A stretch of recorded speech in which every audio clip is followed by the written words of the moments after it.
Dr. Badal Pokharel is head of data science and research at SumClimate Sydney. She is joining us live right now. Thank you so much for joining us, Dr. Pokharel. You know, you've intensively researched methods to assess landslides, especially in the Himalayas. Perhaps you could tell us what could be the possible cause of this shocking landslide. Thank you so much for having me. And this is a very critical situation and something that's never seen before. I've myself observed probably multiple disasters, one being the recent earthquake in 2015 that triggered multiple landslides. But this is a unique in itself. There are multiple evidences emerging. We do not have conclusion yet.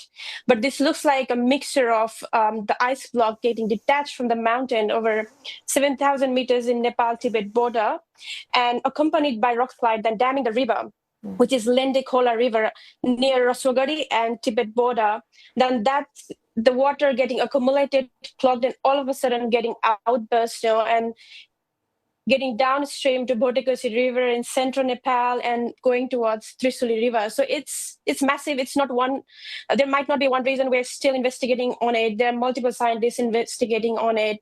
It's a cascading hazard, and one after another, like a chain reaction, like the detachment of landslide, ice block with massive, ton of the weight, and that with a massive gravity getting it out there in the river and blocking it, and just taking all this water-clogged sediment with it.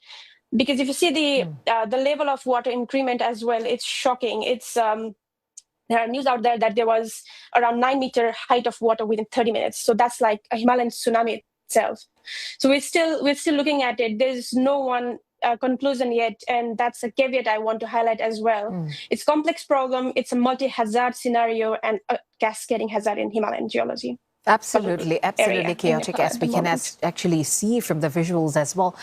Dr. Pokharel, I just want to ask you, do we have any systems or mechanisms in place to really predict such events beforehand? And can they be actually deployed in the extreme topography of the Himalayas? I'd say early warning systems and monitoring is an absolutely essential infrastructure and technological need. But that itself is not enough, because if you see, this is a transboundary problem. The outburst the origin starting from Tibet, getting to Nepal, and that level of water and flood might then go towards India. So it's a transboundary problem, and we need that collaboration.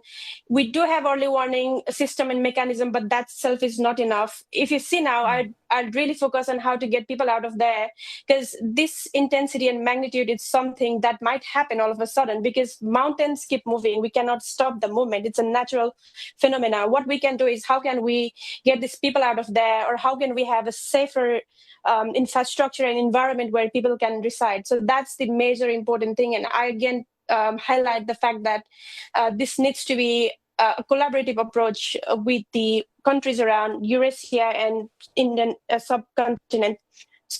So that's where my focus is at the moment. Yeah, you mentioned getting people out of there is the priority that you would focus on, and absolutely.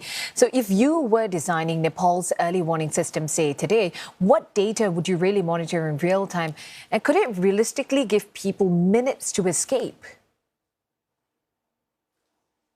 There are instances around in different countries like Japan and even in China itself, that there are mechanisms where you can say, hey, this is the movement, or this is the acceleration of glacier. So we do have that mechanism to track what is the velocity of glacier, how fast or slow it's moving, what is the millimeter of water there. If you talk about Nepal itself, at the moment we have monsoon.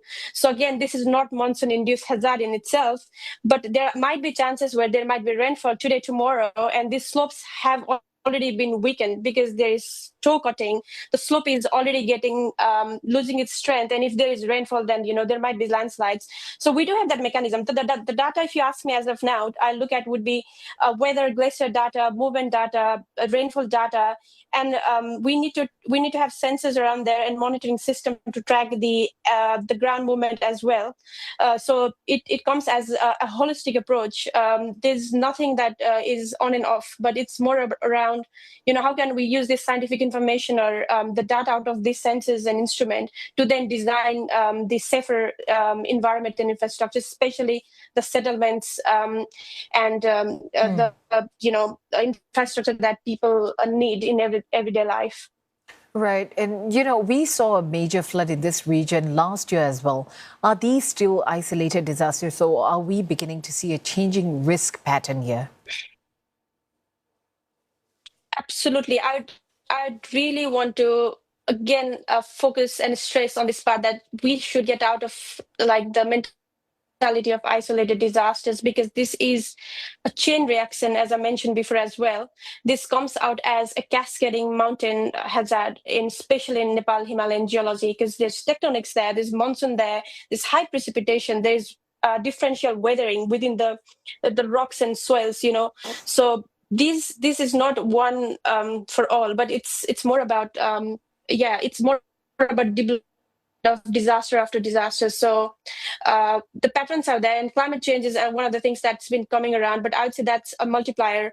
We cannot simply say that simply go with the conclusion that this is the reason, but it's definitely a multiplier of what's happening these days. And you're right. Last year we had similar issue, but it was not to this scale. We do have floods in Nepal every year probably, but this is massive, and this is something I cannot comprehend myself. Thank you so much for sharing these with us, Dr. Badal Pokharel, current lead climate data scientist of SumClimate, Sydney.